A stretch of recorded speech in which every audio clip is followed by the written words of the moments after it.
Sharon Tate doesn't get murdered at the end. This is spoilers. This is spoilers. Gentlemen, the beat goes on. KHJ Los Angeles.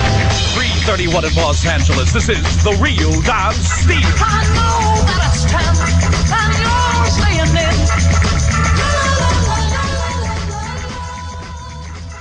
in. Yay.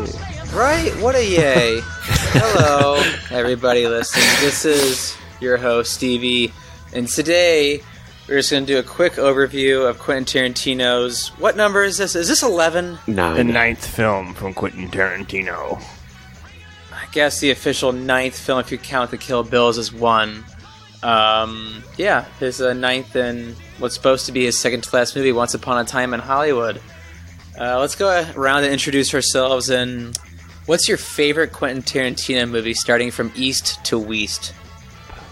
Oh, that means me. That means you, Jordan. Shoot. Quentin Tarantino. Sorry, this is Jordan, recording from Durham. Didn't give me any time to think about this one.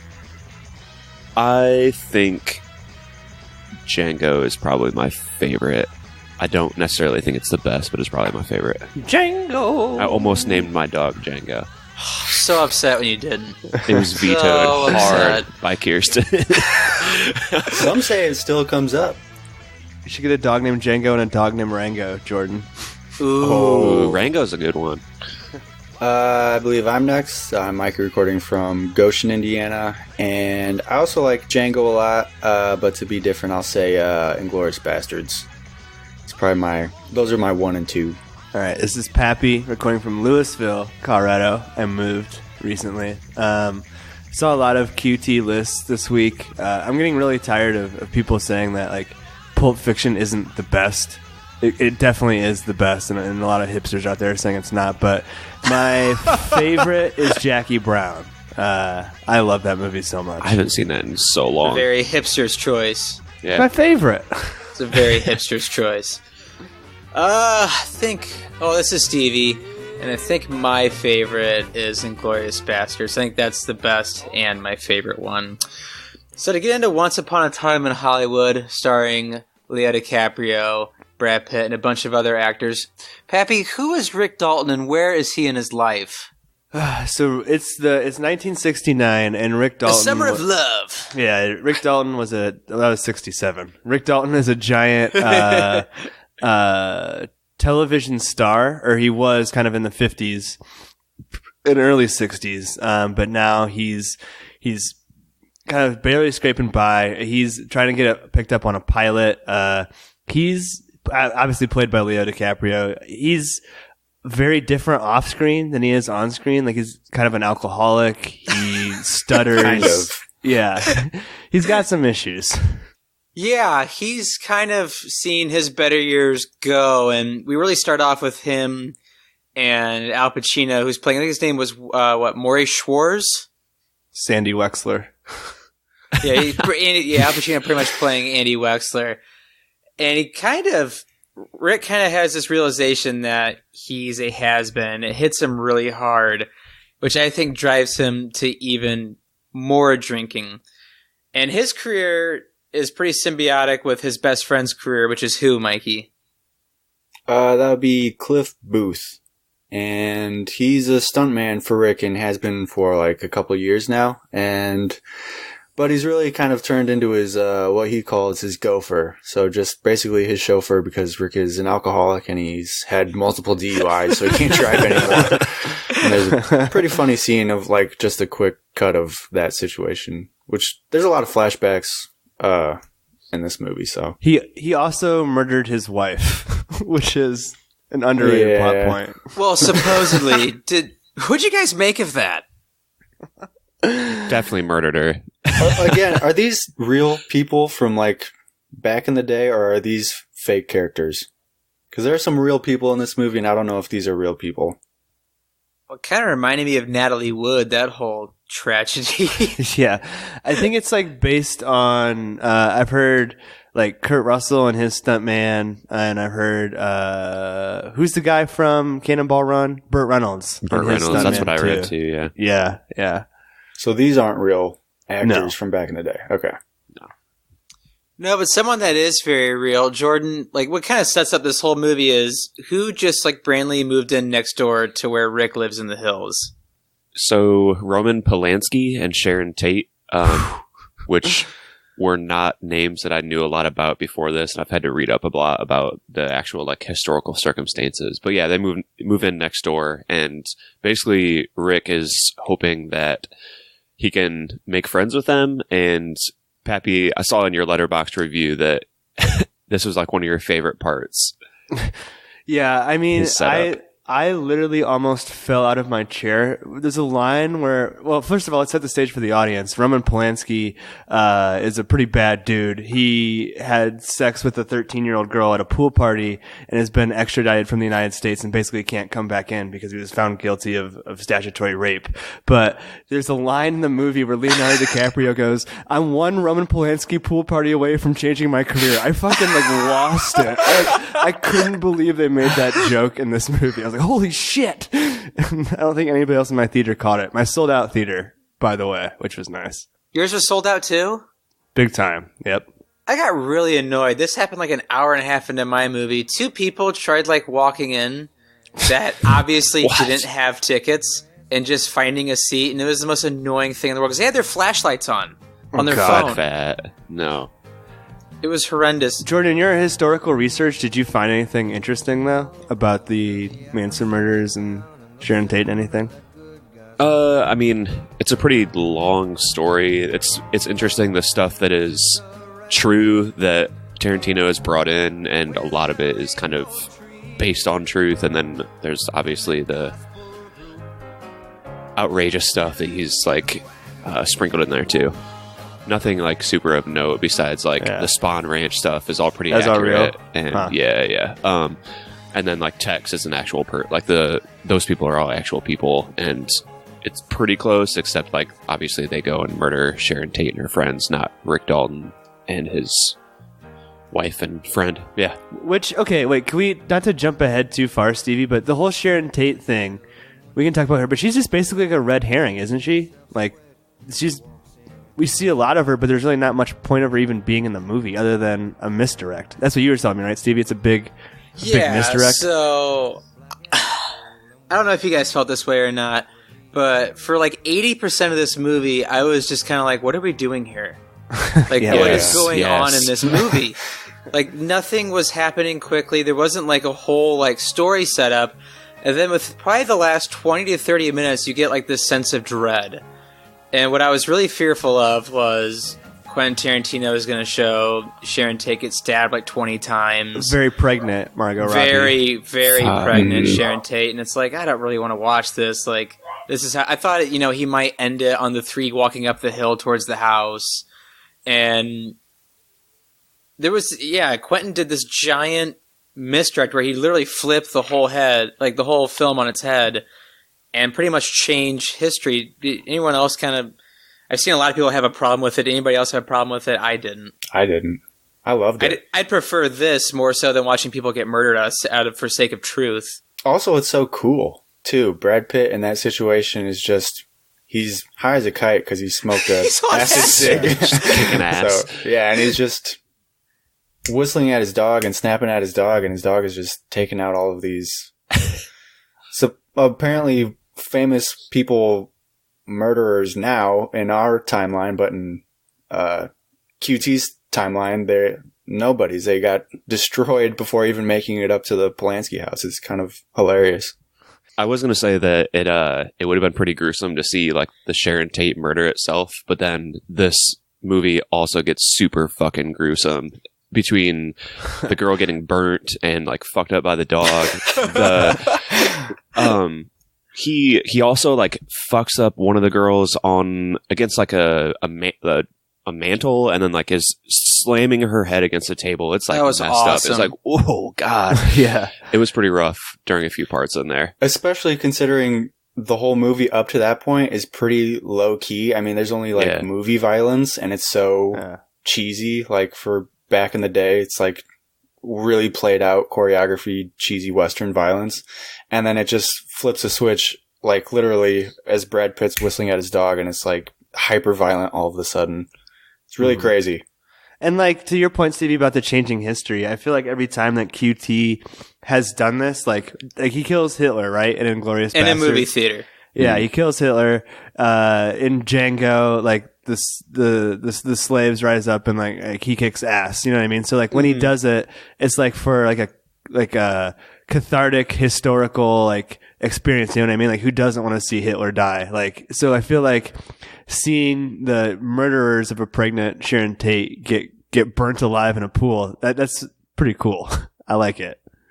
I thought it was awesome too, and I don't know, because like I said, I like this sense of dread. My wife, who's like researching Manson stuff forever, had a sense of dread as well, and just to see it flip a switch was really, really cool. Kind of want to get into this this one scene where I think Rick is shooting a pilot and he's playing like the bad guy, and they like want to try to like hide his face because they don't want him to know that it's Rick Dalton. Did anyone else kind of like really appreciate how Quentin like really drew you in to like, they were obviously shooting a scene, but also like within the movie, like you really couldn't tell until Leo was calling for his lines, and then they would like reverse the camera and go back and do it again. Anyone else appreciate that? Yeah, because I feel like a lesser director would have had it be like in black and white or something. You know what I mean? To make sure the audience knows that it's a movie within a movie. But QT just trusts you to like get into it. Was anybody laughing in your theater? I was cracking up, but that's because I like work in TV, so I know these things. But nobody was like laughing in our theater, and it's like a pretty hilarious scene because Leo's kind of having a breakdown, and the director's like off screen. Just come the fuck down and get back to your seat. Just like, get in your fucking chair. Nobody's laughing, and I'm cracking up because it's just so hilarious. He's having he has a real episode in his trailer too, which was hilarious. So funny. Yeah. My theater was going nuts during that like whole part, especially during when he loses it when he goes back and like fucks up his entire trailer. And he's like, you're done drinking 8 whiskey sours, you couldn't stop at 4. And then like literally smash cut to him like taking a shot out of his flask. He's like, he chucks it. No. Yeah. I have a question for the general group. Is this the funniest Tarantino movie? I think it is by far. Yeah, I'd say so. It's almost a straight comedy. For most of it. Yeah. And I kind of want to bring this up too. Quentin shows a lot of feet in this film, like a lot of feet. Do you think 30 feet? Do you think this was kind of like a middle finger, like at his critics, saying like he's obsessed with feet? Yes, because this movie, more than any Quentin Tarantino movie, like we said, it's like a departure from his normal like stuff that he makes. You know what I mean? It's by far the biggest outlier in his catalog, but the one trope that he does stick in there is in the feet, and it's so explicit and so prevalent. It's gotta be intentional. Yeah, he shows a lot of feet, and the thing I appreciated a lot was like how derogatory he spoke of like hippies, and I love the attitude of like Rick Dalton, like especially when Rick gets back from Italy and he's hammered off margaritas and he's making more margaritas and he looks out in the road. It's my favorite part of the whole movie. He looks out in the road and he's drinking straight from like the port, like the pitcher itself, and he goes, "Goddamn hippies!" Dude, that's my favorite part too. He's such a degenerate, and he goes out and he's screaming at them, "Get your fucking car out of here! Back the fuck up! This is a private road! Don't come back until you get a new muffler!"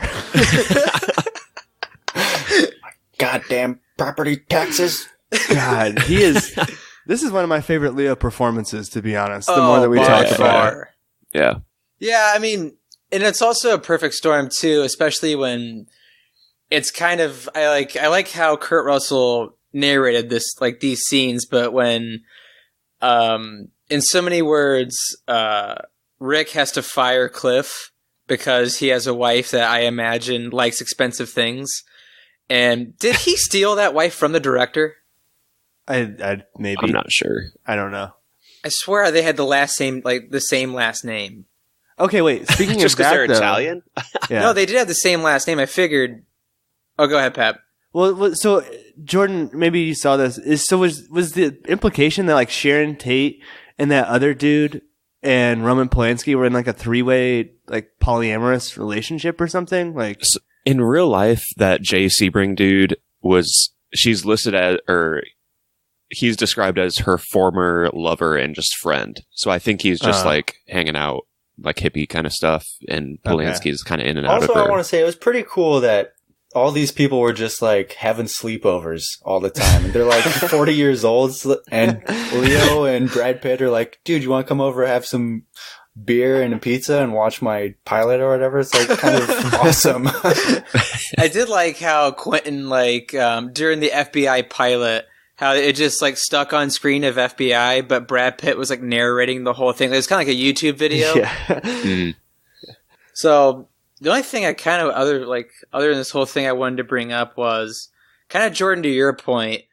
I thought it was a great change of like tone. Like it was almost comedic with how hyper violent the ending was, especially when the girl runs out of the house screaming into Leo's pool.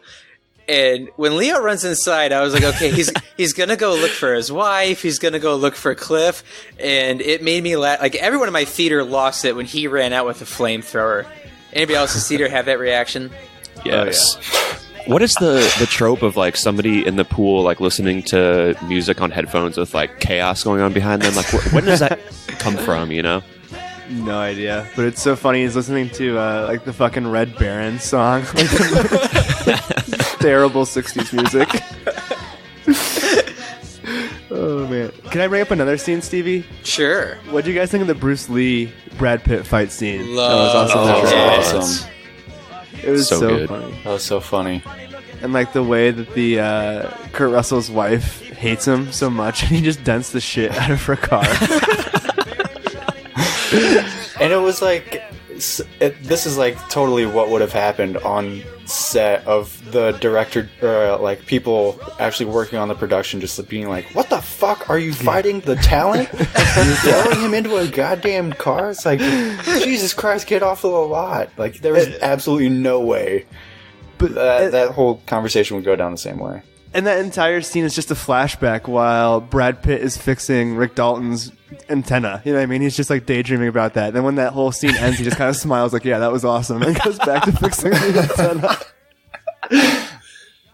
I love that. Well, I think it's scene. also kind of a point too when something against Bruce Lee, but there's always kind of that talk of like Bruce Lee was kind of like a Hollywood martial artist, not like an actual martial artist. And so, like, had he got, like, in a fight with the stuntman, that's, like, something that might have actually happened, is him getting his ass kicked. And trying to get out of it by saying that his hands are registered weapons or whatever. I'm like, I think that's bullshit. Any man that kills another man is going to jail. It's called manslaughter. The guy that played Bruce Lee was really good, though. He looked just like him. And his voice So was on point, convincing, too. Yeah, who was that? I think his name was Michael... Mike Moe? Mike Moe? Mike Moe. Yeah, he was really cool. When we talk about this, Pat, but kind of, I'm more agreeing with you. This actually is kind of like a full-fledged comedy. Yeah. And it's also like, it wouldn't, if we picked this movie on like a regular spoilers, you know what I mean? To do like a full plot breakdown would just be so weird, because it's like very much a day in the life. Like there's very little story, you know what I mean? Like there's very little overlap too. Mm-hmm. Like especially the sequences with Margot Robbie, Sharon Tate. Like there's this whole like at least 25 minutes of the movie where she goes to a movie theater, doesn't get recognized, kind of like name drops herself, watches the movie. We see her feet in the middle of the screen as she's watching the movie. Like, nothing's really happening there. Then she just leaves, and then that's that. Did you appreciate how Quentin actually kept Sharon Tate in the movie? Great call. Yeah, I was very happy he did that. I was happy with that too. I thought that was neat. And I don't know about you guys. Did you guys feel like there were some scenes that could have just been cut altogether? Like we didn't need to have this whole backstory? I feel like one of the reasons it's so long is because it transitions. Everything is like transitioning by a car ride. Like instead of just cutting to the next scene, we see like Brad Pitt driving for like 50 minutes in this movie. Yeah. So there's like a lot of driving and a lot of listening to the radio and just like seamlessly like listening to radio shows into different scenes and different like locations and stuff. I feel like that's why it takes so long. There's no cuts. I think just the first like 40 minutes to an hour could have been condensed quite a bit, I felt. Yeah. A lot of this movie, though, I feel like I recommend seeing this on the big screen because I feel like it's kind of a movie that you have to get immersed in. A lot of it feels like nostalgia for Quentin Tarantino because there's at least 25 different like radio commercials for different products. You know what I mean? And there's billboards and there's television commercials, like drive-in theaters. Yeah, there's a lot of just like media from 1969 that doesn't really advance the story. It's just kind of there to set the ambiance. I heard that Tarantino actually like went back and all the songs and ads, those are all things that like actually played on those days. Like it's very, very historically accurate, like to the point that like no one would be able to know except for like Tarantino and like historians basically. Like it's all super accurate. Have a dream of a huge, luscious, creamy root beer float? Well, if you haven't tried one with Mug Root Beer, start drooling now. Mug old-fashioned root beer in the new twist top bottle. I mean, it's a little like indulgent almost because like I said, like no one would ever know, but it's kind of a cool like tidbit, I think. Okay, I like that you used that word. Stevie, a friend of the podcast, William Bibiani, he gave this a terrible review, and I tried to read it. It was pretty poorly written. Shame on you, Bibbs. But one Shame of the on things, well, for, a professional film critic should be able to, string his thoughts together better than someone on Letterboxd. But one of the points that he kept bringing up was that it was self-indulgent, like. And that was kind of like his biggest criticism, that it was a circle jerk. And I've seen that kind of thrown a lot. Do you find that at all, Stevie? Is that a criticism that you'd levy? Yeah, I don't either. I don't get that. I don't. I think Quentin writes all of his own movies, and it's a cliche, but it's true. Where it's like a well written movie will like kind of show you a peek inside like the writer's soul. Yeah. And I just think, like, it might be a tad self-indulgent for Quentin to make a movie about Hollywood because that's, like, his life and his passion. But I think it was entertaining and well-written enough where it's, like, I wasn't, like, rolling my eyes or anything. I felt like everything fit within the context of the story. Agreed. That's honestly what I was most afraid of, is, like, how meta this movie was going to be. And the parts that were actually about movie making, about, like, Rick on set and stuff were, like, actually enjoyable for like the first time for me about a movie about making movies or whatever. And it's, I don't know, I think that's pretty hard to pull off. And I guess I'm kind of wondering like what QT would be self-indulgent about besides just the movie making part of this movie. Is there anything else? Like, is that the only guy's complaint was the movie making? That it was super meta Hollywood?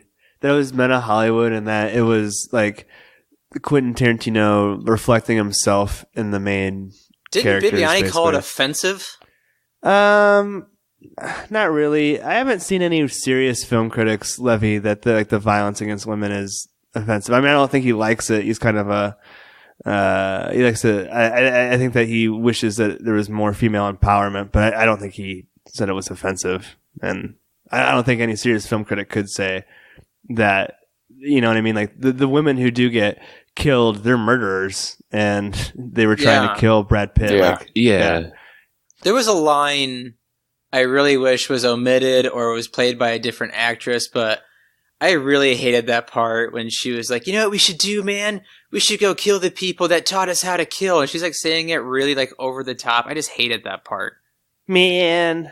Hey, you know what we should do, man? It's like, so, how does Tarantino feel about hippies, do you think? He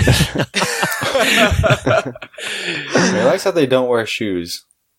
Yeah, and there was also another scene from Spawn Ranch that I thought like only served like purpose to get to another point to like literally beat the shit out of a hippie, which I loved. But like when he like goes inside the house and they like slow roll tension it, where it's like this dude's probably in the back room murdered or something like that. Like I thought that could have been like cut entirely. Probably. Yeah, Bruce Dern's character. Yeah, I thought he was going to walk in on some gruesome shit there, but I mean the like tone and the music all changes really hard, and it's like, whoa, like what's going to happen? Then it kind of just, he's okay. He's just blind. Yeah. Yeah, that was the point in the movie where I was like, what is this movie about? Because he just turns over and he's like, "What? Why I can't see?" He's like, "Who are crying you? that he's blind." Yeah.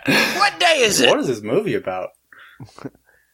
Yeah, and Jordan, you were up on Spawn Ranch, right?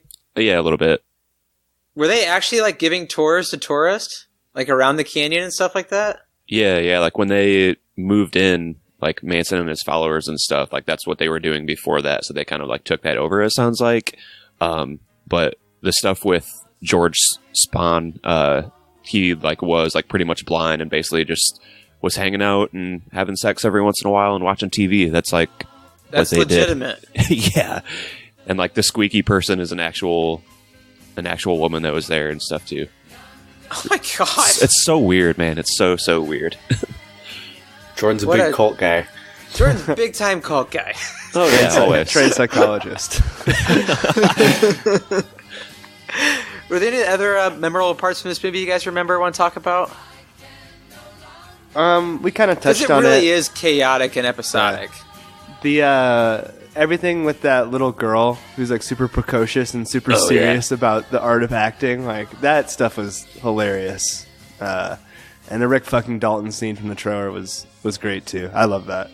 Did your theater bust up laughing when he's describing the book and realizing it's about himself? And he just starts weeping in front of that girl? That sounds like a good novel. And he goes, "You'll be there in about 15 years." And she's only 8. Be there in about 15 years. Oh, man. It is pretty crazy, though. There were parts that I wasn't sure if they were supposed to be, like, daydreams or, like, if they were actually flashbacks to stuff that happened. Like, even the part that you talked about earlier, Pap, when he's on the roof and he's dreaming, or he's kind of, like, reminiscing about beating up Bruce Lee, and then there's the part later where Rick has, like, a really good scene, and, like, she comes up to him, and, like, this is where I thought it was fake. She comes up and she's like, "That was the best acting I've ever seen." I was like, is this real? Is he, like, sleeping and, like, dreaming about stuff or what? But he actually does kind of come back, and he's, like, a good actor at the end. He's really good at the end. Like, and that's like just another testament to Leo's performance. He's asked to do so much in this movie, and he figured, I hope he gets nominated for an Oscar. Frankly, I think it's that good. There was one part that would probably consider meta, because I was the only one in the theater laughing. It was when Timothy Olyphant comes up to him, and he was just like, "Weren't you supposed to get the part in The Great Escape before Steve McQueen got it?" And he was like, nope, never even read for a line. And it shows him, like, they do the quick cut back of him, like, in the actual scenes. I lost it. And every time he like brings up that he didn't get it, like, there's just like a random like bang on a piano, like dung. Like, nope. Well, it was me and 4 Georges, dung. Wish Georges, like that was probably the only meta part, because I was the only one in the theater losing my mind. I felt weird, but I just had to laugh at that. That was so hysterically funny. What did you guys think about the end, where it pretty much wraps everything up nicely, where Brad Pitt and Leo can still be friends because now they'll Leo's get jobs in with again. Polanski. Yep. Yeah. I don't know. I felt like, and then it says Once Upon a Time in Hollywood, so it's like just a fairy tale of what possibly could have went down if Cliff and and Leo were there. I don't know. It's just kind of funny how he wrapped it up. It's like, "You're such a good friend, Brad Pitt." He's like, "I'm always trying," or something, as he like gets wheeled off in the ambulance. When he's like tripping on that acid dipped cigarette, all that shit was so funny. It's nuts too, because like Leo literally just burned a person with a flamethrower, and then he just like gets invited in for drinks next door, and it's like 1 a.m. Like all this crazy shit happened. They're like, "Hey, come hang out for a little bit." Like, he's like not even checking on his wife. He's like, was just attempted murder. And not to mention, like, he's invited in for a drink after he's literally been like blackout drunk on margaritas all night. Like, I guess I'll have another drink. I mean, I like the way it ended, and I appreciate what he did too, Mikey, especially if it's kind of like a fairy tale of, like, this is what could have happened, but it's not. And it was almost kind of like wish fulfillment, because those murders truly were horrific.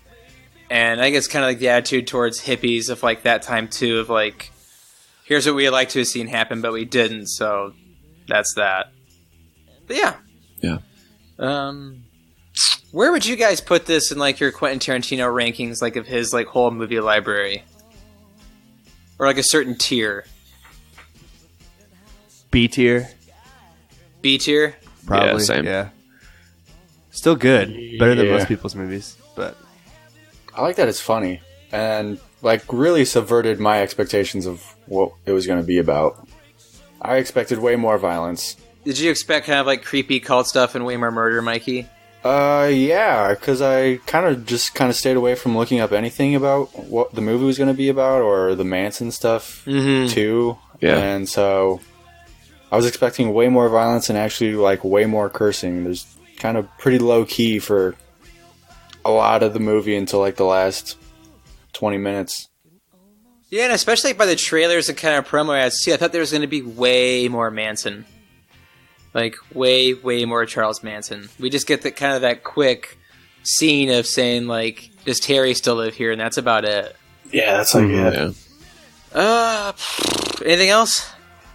I'm ready for yes or no. Yep. All right, let's start with you, Pap. Yeah, it's a yes. I actually have this as the best movie of the year. I kind of did the same thing and went through, A/B tested it, and yeah, I liked it more than Us, and I think it's a little bit more polished than Midsummer, which was my favorite of the year. Not QT's best. It can be a little boring at times, but it's also pretty funny, and it's like I said, it's his outlier. It's a time capsule of 1969, and I appreciate it for that. I don't know if I'll watch it again, but I wouldn't mind having it on in the background, and if it is, I'll probably sit down for 2 or 3 of those things that we talked about. So, yes for me, best movie of the year, and it was really, really awesome to sit in a sold-out theater in July and watch a movie that was not owned by the Walt Disney Corporation. So that felt pretty good. Nice. Jordan? Yeah, it's a yes for me as well. Honestly, I got pretty bored during a few parts in there, but it does kind of all come together and wrap up pretty nicely. I'm interested that your guys' theaters were all full. Mine, I went 7:30 on Friday night, and it was maybe like 2/3 full at most, which I thought was pretty weird. I thought there would be a bigger crowd, but yeah, it's good. And like Mikey said, it's really funny. I wouldn't say it's his best stuff, but it's a good one, and I'll definitely watch it again. I feel like, especially Tarantino movies, I'll pick up on new stuff every time I watch it, so they're you can really come back to them, and I look forward to doing that with this one when it comes out on video or illegal streaming. Illegal streaming. I'll give it a yes. Like we said, it's really funny compared to his other movies. Not a lot of violence, which I was surprisingly okay with. I was expecting a lot more going into it. It looks awesome. There's a lot of cool stuff like radio commercials and stuff like that from the 60s. That's really cool to listen to and hear for like the first time I've ever listened to anything like that. But it's a fairy tale. It's like a what could have been, and I think it's hilarious how it kind of flipped all expectations there in those last 15 minutes and was really not what I was expecting at all in terms of what the movie was going to be about. It's really a movie about movie making, not so much about the Manson murders, and it was pretty interesting to see like his take on that. It was really cool to see what he likes to think goes on behind the scenes of those kind of movies. And the music's good, and it was just interesting. I would say it was one of his more interesting movies. I don't think it's his best, but I don't know if I'll watch it again anytime soon. It's really, really long. So I'll give it a yes, though. You should probably see it in theaters, though, because it looks awesome on a big screen. Yeah, I'll give this a yes. Like you guys said, it's not his best work, but it's hysterical, and those last 30 minutes of this movie were some of the best stuff I've seen all year. And I think it's probably my second favorite movie of the year behind Us. That's still top one to me. But yeah, definitely check this movie out. It is, like you guys said, Quentin Tarantino's funniest movie by far. So, Pap, what do we have coming down the line? Do you have any more episodes coming out here shortly? We just released Oh Brother, Where Art Thou? So check that out with Film Dylan from Cinestudy Podcast. Now what's after Oh Brother? Darjeeling Unlimited or Limited will be coming out soon. So check him out. Unlimited Darjeeling. Unlimited Darjeeling. Two very different trains. I want to know Leo's recipe for making margaritas because I've never been able to achieve that consistency. It was so perfect. So smooth you can pour it right out of the blender into your mouth. Exactly. Well, yeah, thanks for listening to our episode of Once Upon a Time in Hollywood. Check out our episodes coming out shortly. And that was Spoilers. Take it away, Spoilers Man. Spoiler Man here. Our email is podcastspoilers@gmail.com. Twitter is @spoilers_pod. Our Instagram is Podcast Spoilers. It's lit. Josh Hensley from the Rutabaga wrote our theme song. Our Spoilers hotline is 903-776-4507. That's 903-SPOIL07. Please support this podcast by leaving us an iTunes review. To do this, 1. Search for movie spoilers. 2. Click on our orange Spoilers Bowl logo and scroll all the way to the bottom. 3. Leave us some stars and some words.